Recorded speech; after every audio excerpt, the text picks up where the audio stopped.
listening to the DolphinsTalk.com podcast, the most listened to daily Miami Dolphins podcast on the internet.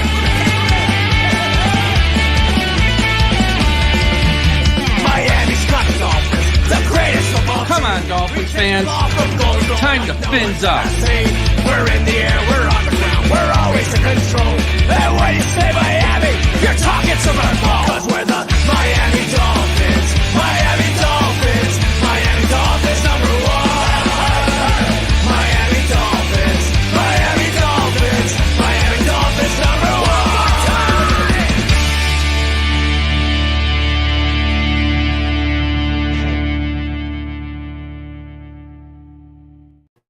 Hello, Miami Dolphins fans. How are you today? And thank you for listening to the DolphinsTalk.com post-game wrap-up show here on this Sunday, September 22nd. Miami Dolphins just lost to the Seattle Seahawks 24-3.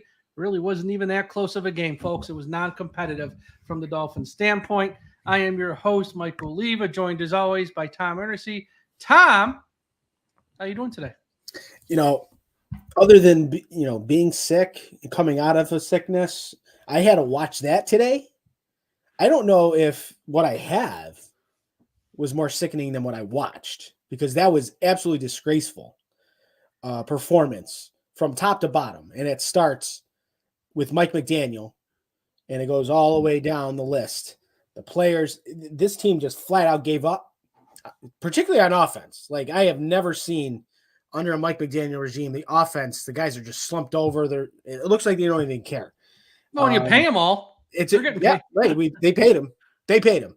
But this is, I think Ross should file for bankruptcy with the amount of money he shelled out this offseason, because this is quite possibly the most abysmal offensive effort since 2019. That's right.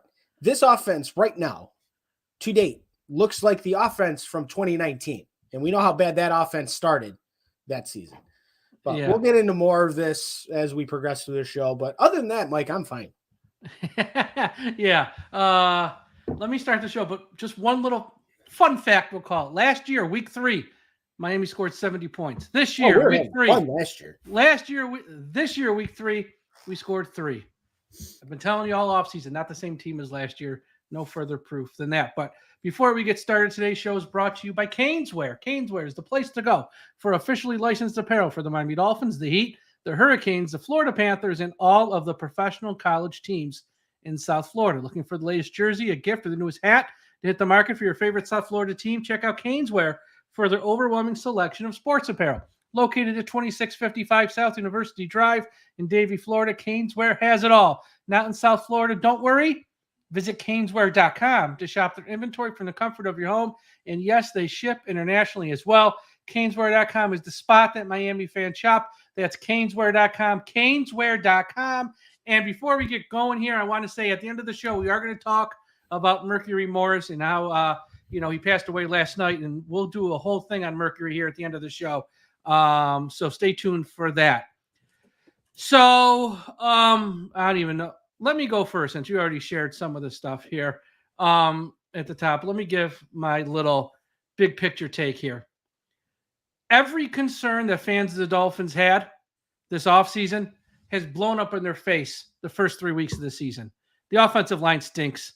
They didn't have a backup quarterback on the roster who was any good. Anthony Weaver, wasn't awful today, but I can see why he was passed over by John Harbaugh when he didn't get a promotion from the people who knew him the best. And Mike McDaniel, or however you say his name, who got the job in Seattle, why he didn't bring him with him, make him his corner. I can see why. Okay, I'm not going to put all this on him today, but the defense just wasn't very good. And this team just got old. It looks old and slow. It just looks old and slow. And these aren't issues that can be fixed on the fly. These are roster construction issues that need to be addressed in March of April. And unfortunately, March and April 2025, there's nothing that's going to happen now. It's week 3. Folks, the season's over. And I get no joy in saying that. It is not fun for me to say that. It doesn't help my business owning this website and this podcast. It doesn't bring me clicks. In fact, it drives away clicks.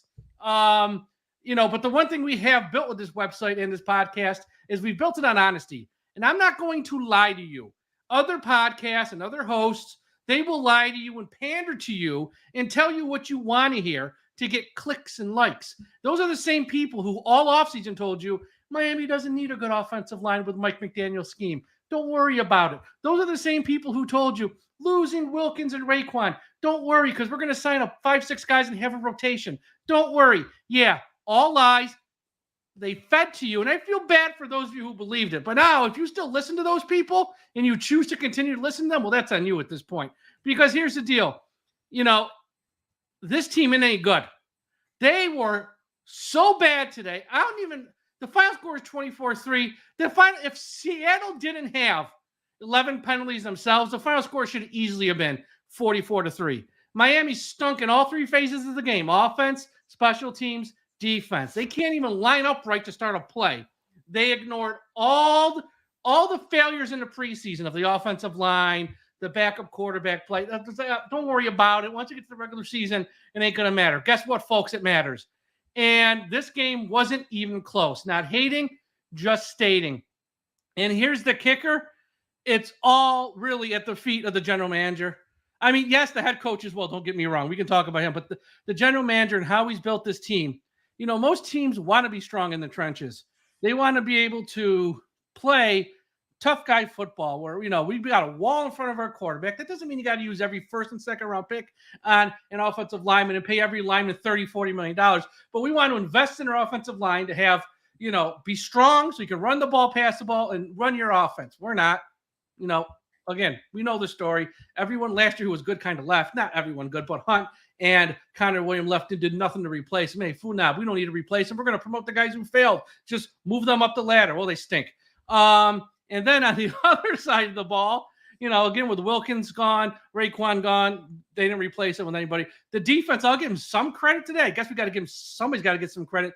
They put up a fight.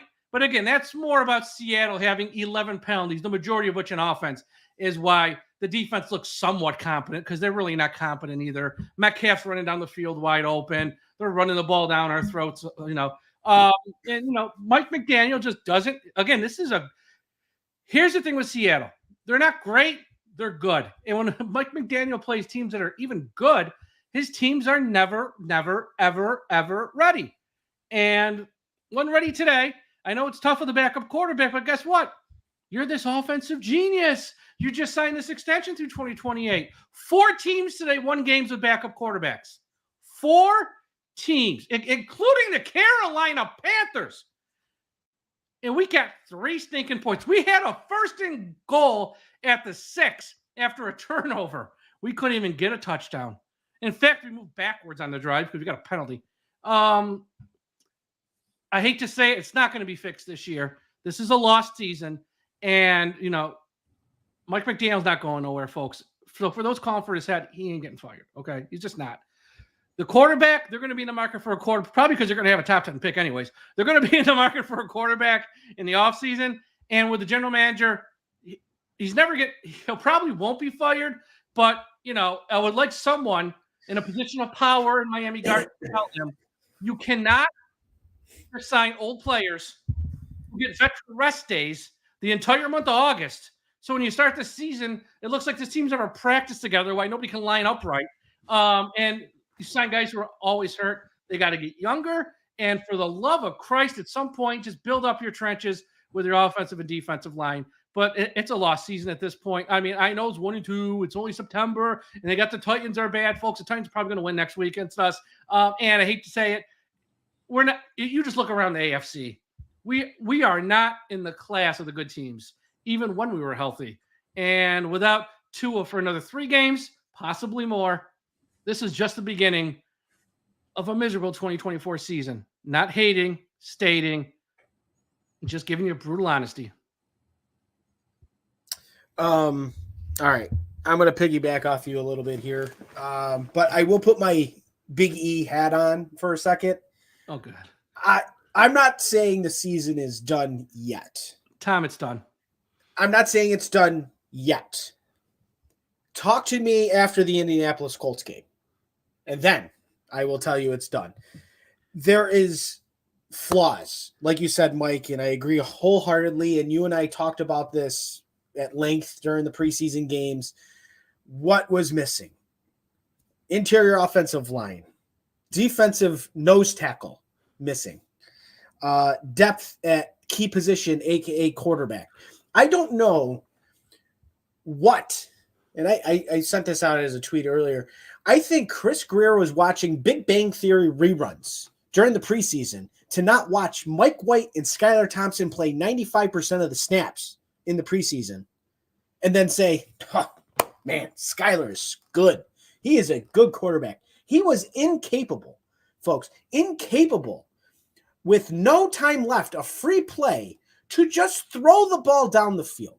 I know the receivers weren't near the end zone, but he still could have just thrown it. Who gives a damn if it's intercepted at that point? It's a free play.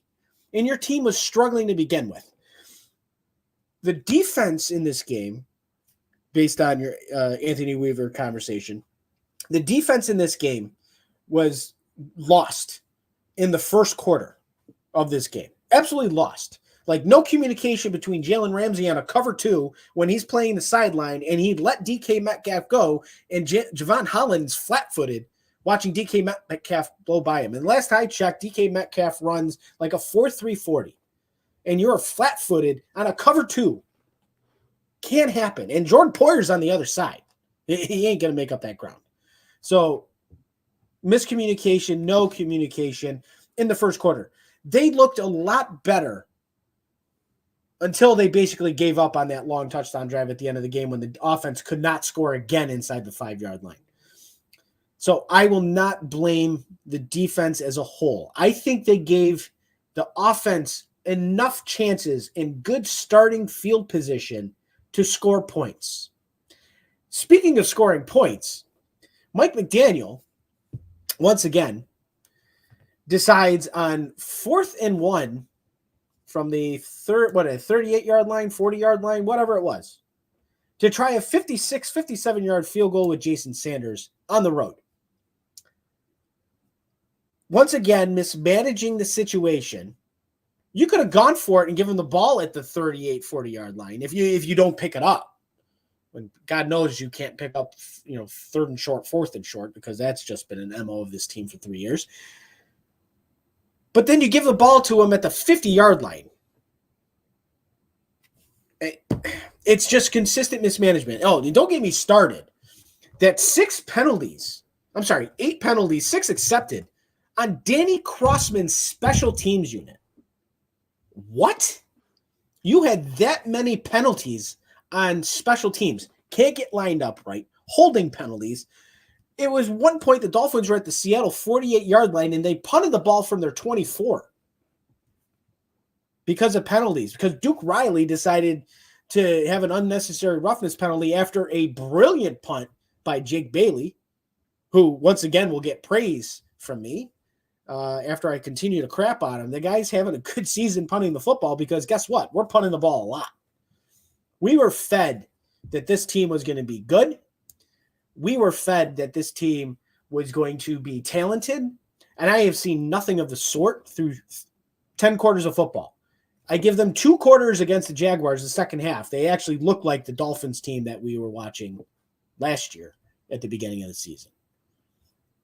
But since then, absolutely embarrassed by the Buffalo Bills on Thursday night at home, absolutely embarrassed by the Seattle Seahawks. So you had 10 days to prepare for this game, and you watched practice of Skylar Thompson and Tim Boyle, and Tim Boyle, who's been here for a sneeze, was more competent of a quarterback than Skylar Thompson in this football game.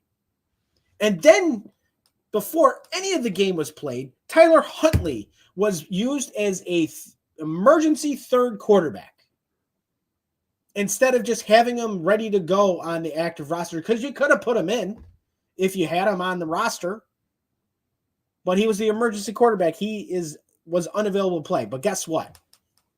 Thompson's not playing next week. You're not starting Tim Boyle. You will play Tyler Huntley, and if you don't, I hope Ross pulls you by the ear at the end of the game, McDaniel, and fires your ass for incompetency of the roster. You're playing your boys. You're not playing the guys that can help you win the game. Skylar Thompson isn't it. You let Mike White go. He was no better, but he's got to be damn sure better than Skylar Thompson in a regular season football game. And then Tyler Huntley is a third emergency quarterback. It was an absolute disgrace. It was a joke. It is embarrassing to sit here as a Dolphins fan, having to come on a show and talk about a team that had Super Bowl aspirations, a team I thought was going to have 11 wins this year. I would be stunned if they can find 5 or 6 wins. And speaking of roster management, and then I'll turn it back over to you, Mike, because I could keep going for the entire show. Tagovailoa was put on injured reserve. He was cleared based on the reporting this morning. He was cleared for football activities as long as he was feeling good. They put him on injured reserve. Yeah, well, I don't know. look, this is why.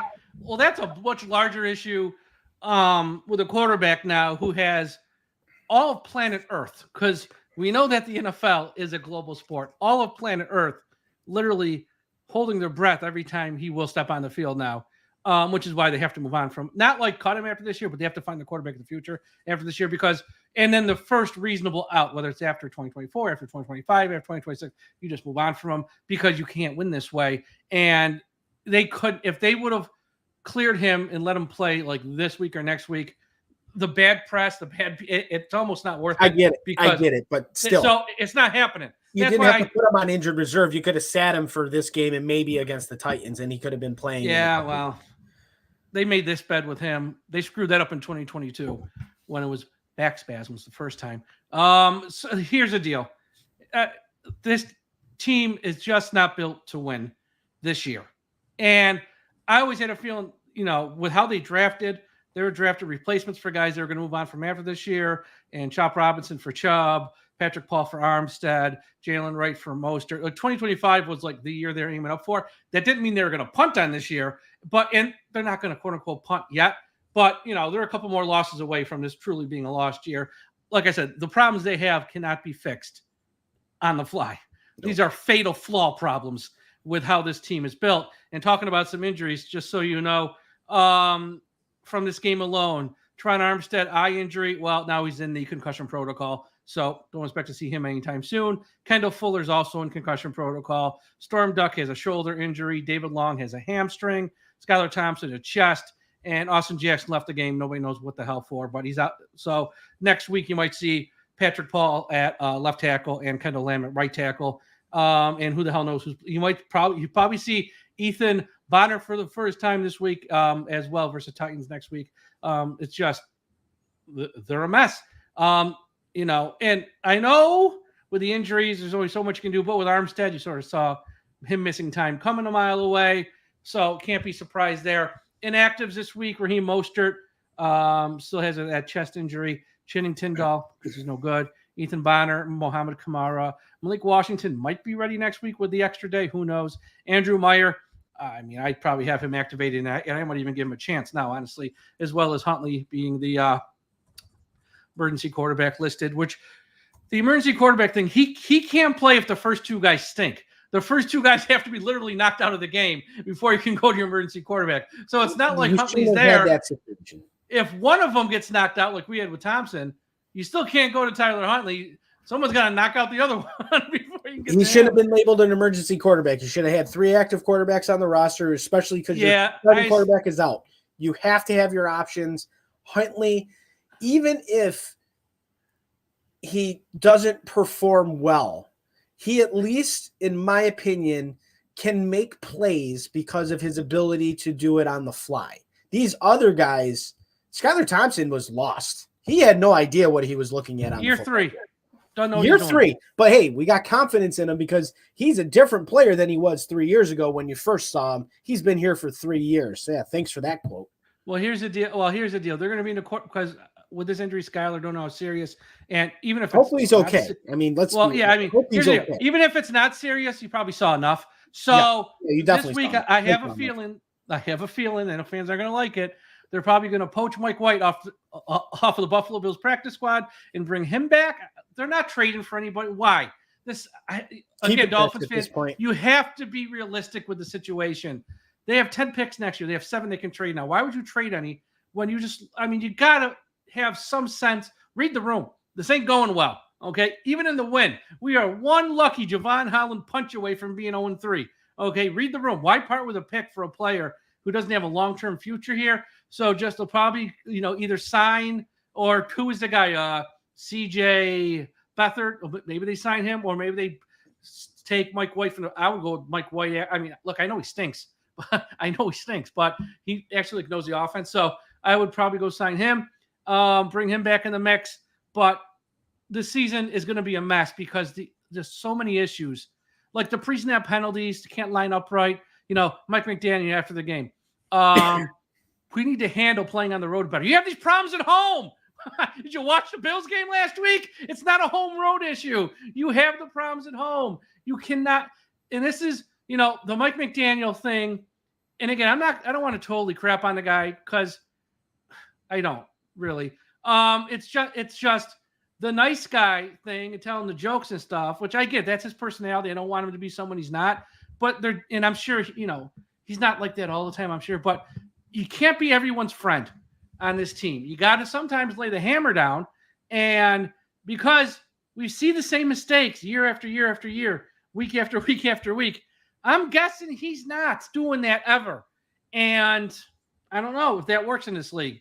I know Dan Patrick in the offseason, he questioned that. And, of course, a lot of Dolphins fans just yelled and cursed out Dan Patrick. He goes, being the nice guy is great, but when the what hits the fan, like right now, you can't be that guy.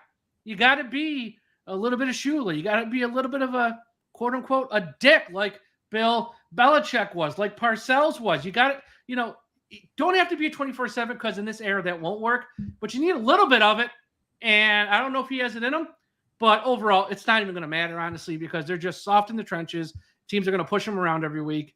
And I don't care who the quarterback is. Put it this way. Last week, we got a quarterback hurt. This week, one got hurt. This ain't the last time we're going to see a Miami Dolphins quarterback get hurt because this team was built very, very poorly.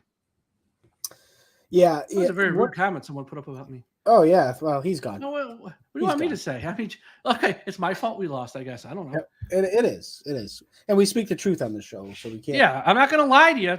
Miami doesn't need a good offensive line. Mike McDaniel schemes around it. The stupidest freaking things. And then don't worry about losing Wilkins. We're going to sign 5 guys. We pay 5 instead of 1. How's that working out for you? And people just lie. They make stuff up. They pander for likes and clicks.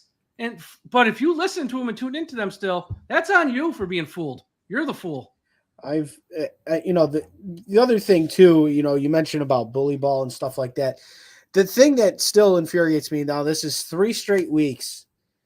The chunk plays on the ground are happening. And then he wants to throw the ball. He wants to be finesse. But here's the thing. Outside of week 1, when have the Dolphins thrown the football down the field? They can't. The answer is number 1, they can't because there's no time. And number 2, incompetent play at quarterback. I'm sorry. Even Tua has only played 2 good.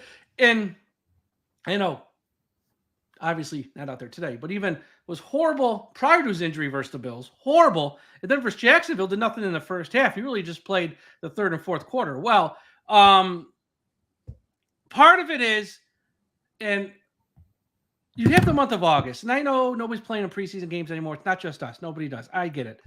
But when everyone's got veteran rest days, it's like, what's the point? Like, who are the standouts of training camp? Malik Washington, who's now hurt. Mohamed Kamara, who's now inactive. Ethan Bonner, who's inactive. Why? Because when the real players show up week 1 for the game checks, those guys, you don't need them anymore. Problem is the guys that you need didn't practice. I know some of them are hurt. Ramsey was hurt at the end of training camp, but prior to him getting hurt, he was healthy. A lot of veteran rest days. Armstead, we know you can't practice him. You can't practice him because he gets hurt, so he gets veteran rest days. Aaron Brewer got hurt, so I can't cut. But like everyone gets a veteran rest day, like every 3 days. How can you put together a team in the summer?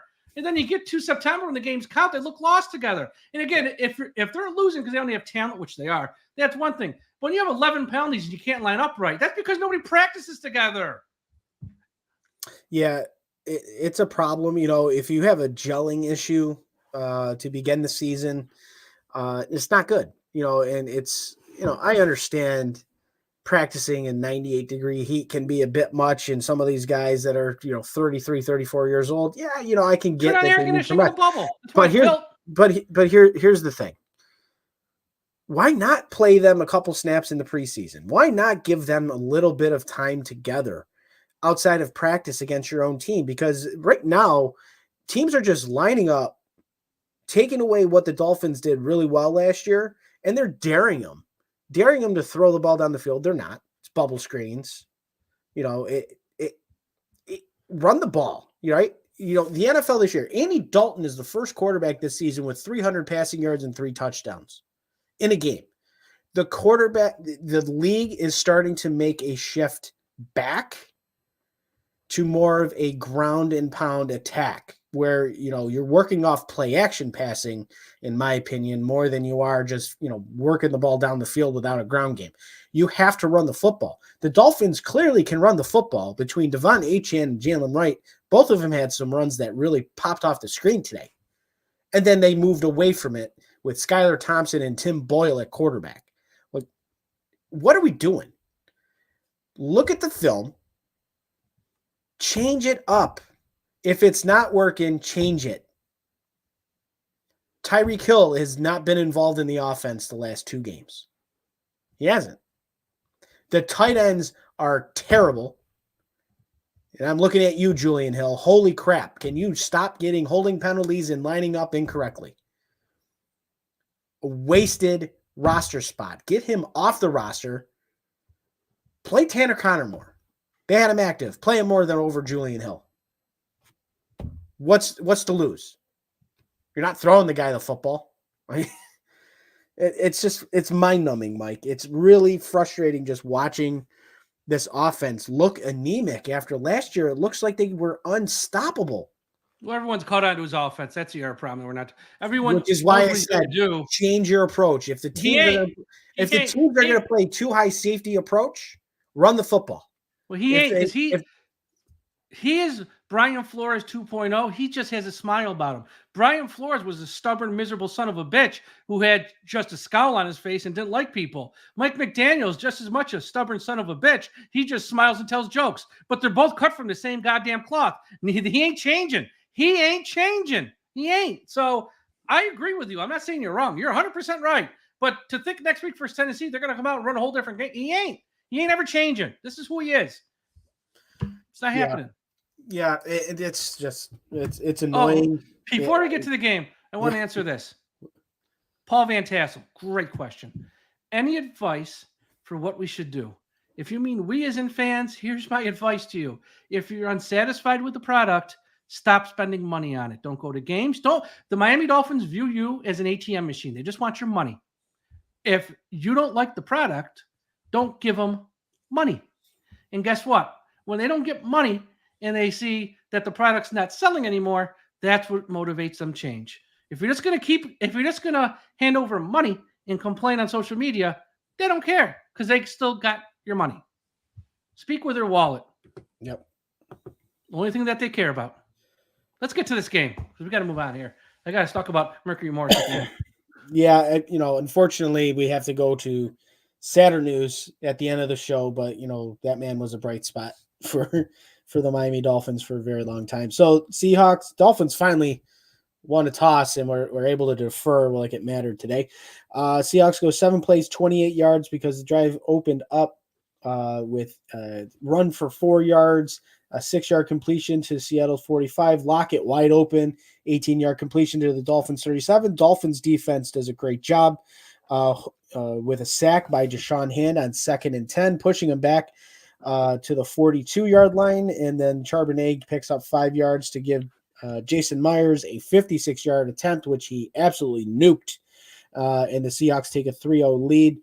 The Dolphins get the ball, had a promising start. Devon Achane picks up 22 yards on a reception from Skylar Thompson. Then Jaylen Wright runs for 9 yards to the Seattle 39. It's 2nd and 1, pass incomplete, and then you run for it on 3rd and 1, and they don't convert. And then Jason Sanders from the 39-yard line misses a 57-yard field goal to give the Seahawks the ball at their own 47-yard line. Now, remember at the top of the show, I said mismanagement.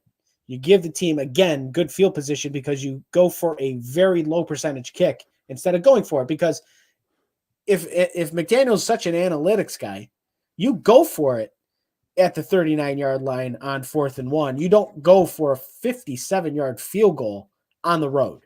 I'm sorry. You just don't do that. So, of course, Charbonnet goes for 13 yards on the first play. Then Geno Smith hits a wide open Noah Fant. Get used to hearing that.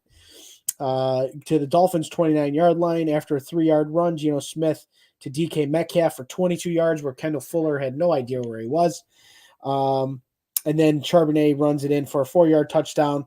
And the game seemingly, Mike, was already out of reach. It was 10-0 at that point. The decision to go for the field goal, what are your thoughts there? It didn't bother me as much as it bothered you and some others because he has to figure points are going to be tough to come by in this game. And it's 57, low percentage, but I've seen my guy make those before, 55, 56, 57. Let me try and, steal 3 points and tie the game up. Maybe I can get through the first quarter in a 3-3 game. So it didn't bother me that much. We've been complaining the first few weeks about him, not punting near midfield in the first half. So I can't now get on him for trying a long field goal. If he had Tua, I would probably feel differently. Then I'm like, well, let's punt. Let's play the field position game maybe. Because I know I have an offense that, probably should score some points. But with Skylar Thompson, I can't fault him for trying to steal 3 points here. I can't. But it didn't matter anyways. It just didn't matter. No. But it's such an early part of the game. You play the analytics, right? You run the football. That's all there is to it. Try to run the football. You have it second and 1 after a 9-yard gain. And then you throw it. And then you throw it. It's mind-numbing. Dolphins punt after a promising start from a 10-yard run from Devon Achane. Oh, wait, holding by Julian Hill. Then a penalty for unnecessary roughness gets the Dolphins the ball at the 48-yard line after a reception from Waddle. Gets it to the Miami 48. First down, 9-yard run. They get cued on 2nd and 1, lose 4 yards on a run, and then Skylar Thompson sacked for a 10-yard loss. He fumbled, but it was recovered by Teron Armstead, probably when he got his eye poked. And then Jake Bailey punts 51 yards to the Seattle 10. This was probably the best sequence and best opportunity for the Dolphins getting in the game from the 10-yard line after a 1-yard loss by Zach Charbonnet. Geno Smith goes to DK Metcalf. However, it was offensive pass interference. Makes it 2nd and 15, throws incomplete. And on 3rd and 15, the Dolphins brought the house. Geno Smith threw the ball. Charbonnet tipped it in the air, and it was intercepted by Kader Kohu to the Seattle 6-yard line. Then the Dolphins get it 1st and goal. Very good sequence there, Mike, and pressure on Geno Smith, who, outside of the long pass, which we'll get to here in just a second, to DK Metcalf, they held their own from after the DK Metcalf touchdown. But that was a very good sequence, Mike. Yeah, I mean, in a game where you're going to struggle to score points, you need the other two phases, special teams and defense, to step up and create some short fields. Now, you got a 1st and goal at the 6, and as you're going to go over here shortly, you don't get a touchdown. That's the problem. So some credit here. You can't get much shorter of a field when you get a turnover at the 6, and it's up to the offense to execute, but that wasn't in the cards today.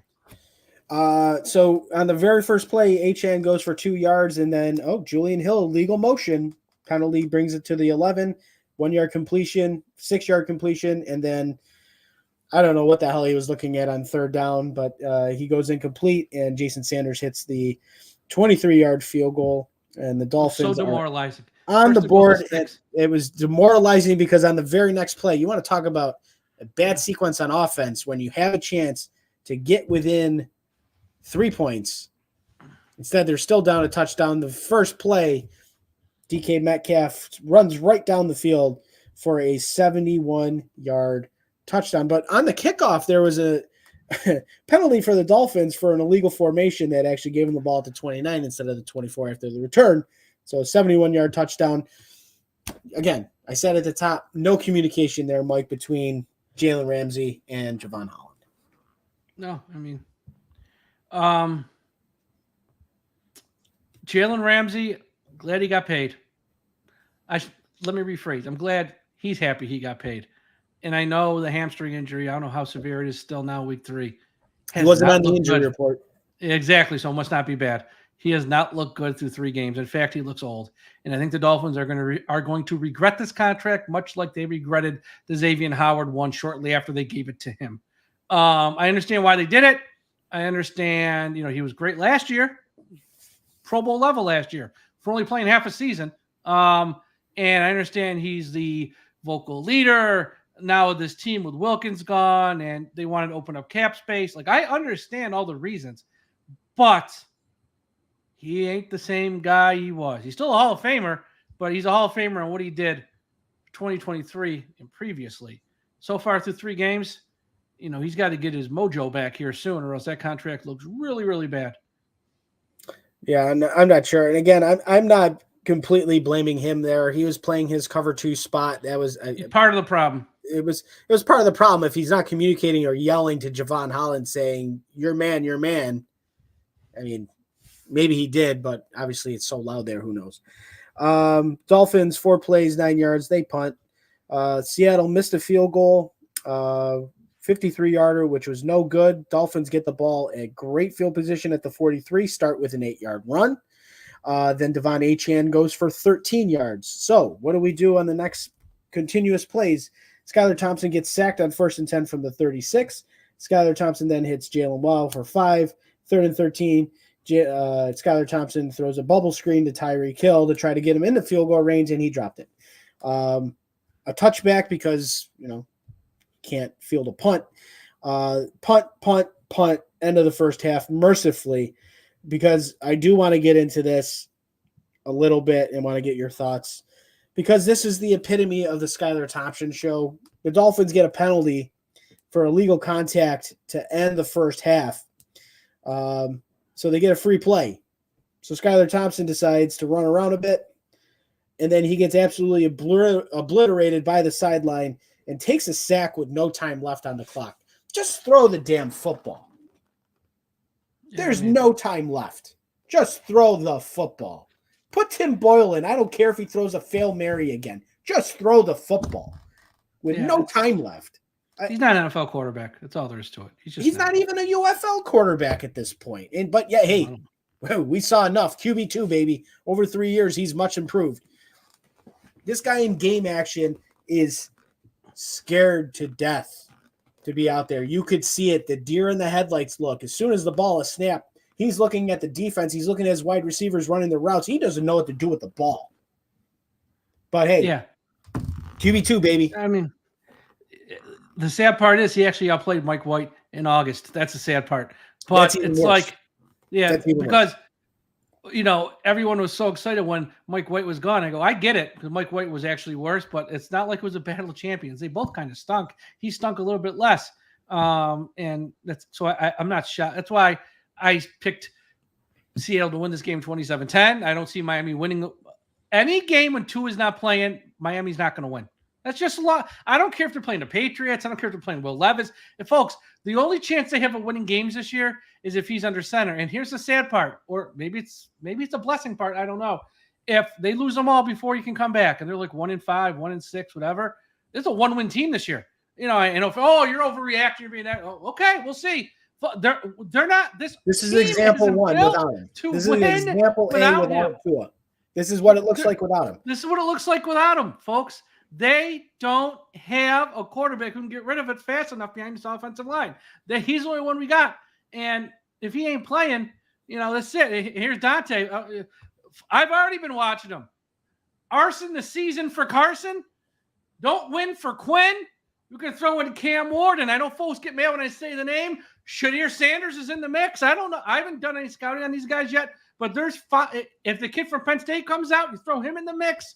There's about 4 or 5 guys, maybe more. The kid from Ole Miss, Jackson Dart. There's like 5 or 6 guys.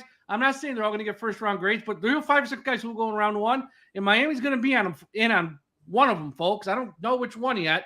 I don't know which one fits the system, but there's going to be one that they're going to have to take. They have to. Dante hit it right on the head. By the way, buddy, I miss you. They hit it right on the head. It is roster malpractice is the right word to watch these quarterbacks, understanding that your quarterback, your starting quarterback, has injury history, and they decided that this is the way they wanted to go. So when we say that, when Dante said, you better start watching college quarterbacks, you should, because the Dolphins, depending on where they're picking, okay, they are going to be looking at quarterbacks for the future because they do have outs on Tua's contract. The easiest number is 2026, but they have an out even in 2025, which I don't think they're going to do that. Well, they should, because here's why. You get a rookie quarterback for 5 years cheap. I can't have him sit 3 years and not play. You want to sit one, go for it. Yes, even but two. So the issue is what we already discussed. The roster that they have constructed is built to win now. Well, I got a feeling that, next year it might not be built to win now. As they're going to run off a lot of these old guys, and they're going to go with the youth movement of the Patrick Pauls and the Jaylen Wrights. You'll see more Mohamed Kamara, will actually be active. You're going to see a lot of the youth next year funneled in, and a lot of the old fogies funneled up. That's a conversation for the old season. For the off season. Let's get to halftime. We have a sponsor.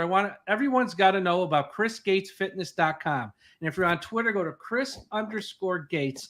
It's an online fitness monthly membership. Chris Gates is the coach, and he's a massive football and sports fan. It's a program and community designed for sports fans. You'll learn how to make sustainable progress while being in a group that's a ton of fun and provides accountability and support. Members get a new workout program every month, so you can build muscle, burn fat, and feel healthier and more athletic. In the training camp community, they're going to have challenges every month with prizes and awards like home gym equipment, supplement, free coaching calls, and more. You'll get tons of support through live Q&As with Chris in the community and learning modules that teach you about diet and exercise and hundreds of video tutorials. Everyone go to ChrisGatesFitness.com, on Twitter, Chris_Gates, and check it out. Sorry. Someone just basically saying Marino is a bum in the chat. Whatever. This is where we are right now, folks. Week 3 is without a Super Bowl ring, you're a bum. All right. Let's get to the second half. Not much really to talk about here in the second half. It's actually amusing to look at. So 3 and out for the Dolphins, 3 and out for the Seahawks. 5 plays, 24 yards for the Dolphins. They go for it on 4th down. Don't get it. By the way, they went for it on 4th down with Tim Boyle, a quarterback, on 4th and 3 after he entered the game for an injured Skylar Thompson. Doesn't matter.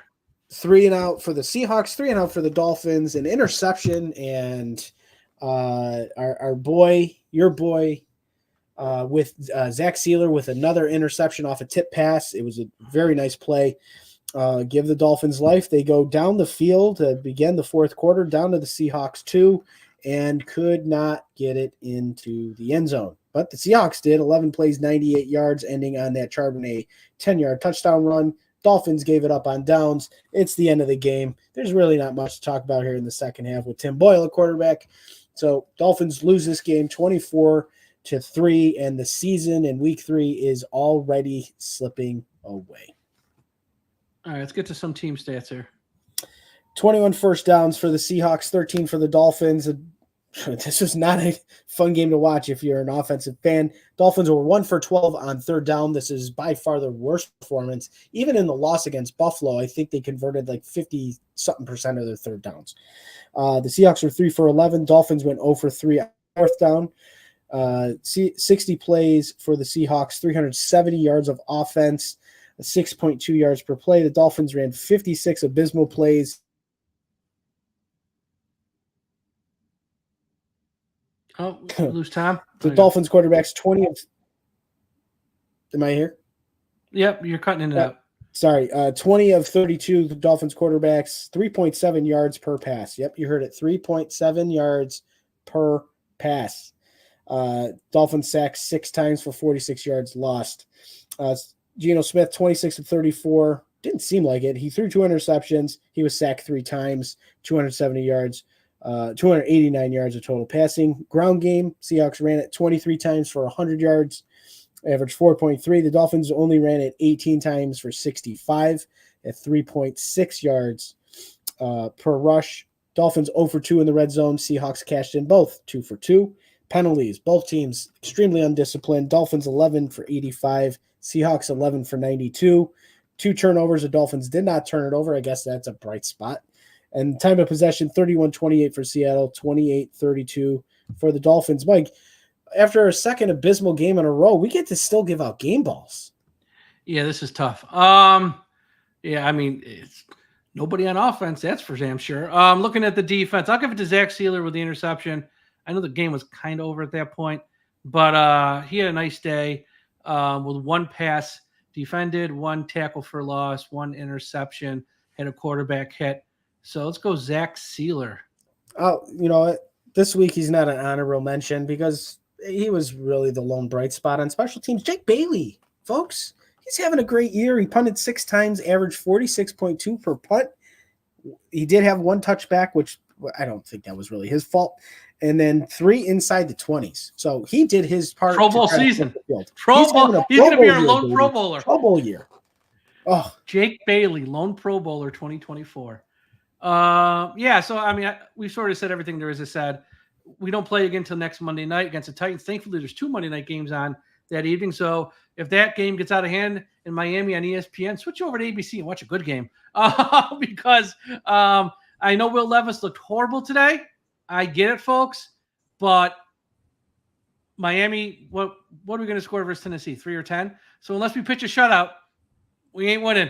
It's just spoiler alert. It's just I'd be very surprised. Very, very, very surprised. They got a week and a day, so we'll see if they figure something out. They're going to have to sign a quarterback, I'm guessing. Again, I think it's Mike White, if I had to guess, but we'll see. Maybe it's C.J. Beathard. I don't know, because I think Skyler, I don't know how severe it is, but after what we saw, probably severe enough. So Dolphins will have to, try to scrap something together here for the remainder of the season. And, of course, let's just start with next week, and we'll see. And it's going to be $1 million question if they continue to keep losing. Is it even worth bringing back people like Tua and Chubb? Because if you're 1-5, you're 1-6, and they're still not back, what's the point? And then in October, you do become sellers. For someone like Chubb, you could move on from if he's healthy enough. Get a 5th or a 6th for him. Armstead, at that point, you want to move on from him anyways. He wants to retire, but if there's a team that's like needs a left tackle or needs like an upgraded left tackle, if he's healthy, which for him, who the hell knows, trade him for a 5th, 6th, or 7th. Just get rid of these guys. You're going to clear them out anyways. You might as well get something for them, even if it's a 7th round pick, and start looking towards the future in October. Yep. All right, let's talk Mercury Morse. We got to talk Merc. Yep. Mercury Morse, his son announced on social media this morning, Sunday morning, that his father passed away last night, Saturday evening, 77 years old. Mercury was a 3rd-round pick out of West Texas State by the Dolphins in 1969, played 7 seasons in Miami, 1 with San Diego. The 7 seasons in Miami ran for 3,877 yards, 29 touchdowns, was a big part of the 1972 and 1973 Super Bowl championship teams. In 72, he led the NFL in rushing touchdowns with 12. In 73, he led the NFL in 6.4 yards per carry. Yep. And his break really came. It was very tricky then. His big break came at the expense of Jim Kick because, everyone remembers 72 championship, 73 championship. They went to the Super Bowl in 71. But when Shula took over in 70 and such, it was kick and Csonka, kick and Csonka, kick and Csonka. They were getting the headlines. They were getting all the covers in the magazines.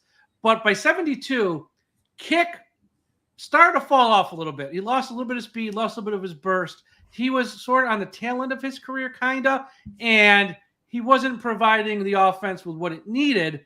So Shula made a tough call because Kick and Csonka were so close and they got all the attention. We got this Mercury Morse who is lightning fast, and we got to use him with Csonka more. Still use Kick, just not as much. And Mercury kind of replaced Kick and was paired more with Csonka in the backfield and saw more playing time. And, big personalities there with all three of those guys. Kick, Csonka, Yeah. Mercury. It could have got ugly and tore apart the team. But Mercury, who had a very loud personality, as we all know, he didn't like flaunt it or make a big deal about it. He just took his playing time and success as a team player. And Kick accepted kind of a demotion, like a pro. He was seeing the ball less on the field less, so he didn't make waves. And Mercury really, Csonka gets all the attention, well deserved. In 72, in the AFC divisional game and championship game, Mercury Morris led the team in rushing yards. He was just such a big player. Now, come the 74 season, he suffered a knee injury in the preseason, only played 5 games, and just had to shut it down. That's kind of where things fell off the cliff for him. By 75, Csonka and Kick were gone. And Mercury was the lead dog with Benny Malone, and he had a nice season there. But after the 75 season, he had a lot of injuries that were starting to pile up, and Shula traded him to San Diego. Played 1 season there, didn't do much, and then he retired. But his post-football career is where his life story, they probably should make a movie about this. He did some acting work right after he retired, but then in 1982, he goes to prison for cocaine trafficking, and he often told the story on the 10-year anniversary of the 1972 Miami Dolphins perfect season. Well, the team is being honored at halftime of a game in 1982. He's in a jail cell, a stone's throw away from the stadium, and he hears over the PA system the event, and everyone's all being honored, and he can't be there. He's in a prison cell. Now, he was sentenced for 20 years with a mandatory 15 years served. But in 1986, he must have had some very good lawyers. And through some legal loopholes, the conviction was overturned through various legal loopholes and stuff like that. And he was going to be given the conviction was overturned. He was going to be given a new trial, but he agreed to a plea deal, would let him be released in 1986. And once he was released, he did change his life. He went around as a motivational speaker, spoke about, he was a big part of the Don't Do Drugs campaign, spoke to at a lot of schools and with a lot of children. And he also made some good money getting out of prison with those very famous, and I mean, they were still running, I think, is 8-9 years ago, the medical hair restoration treatment ads with him and Wade Boggs.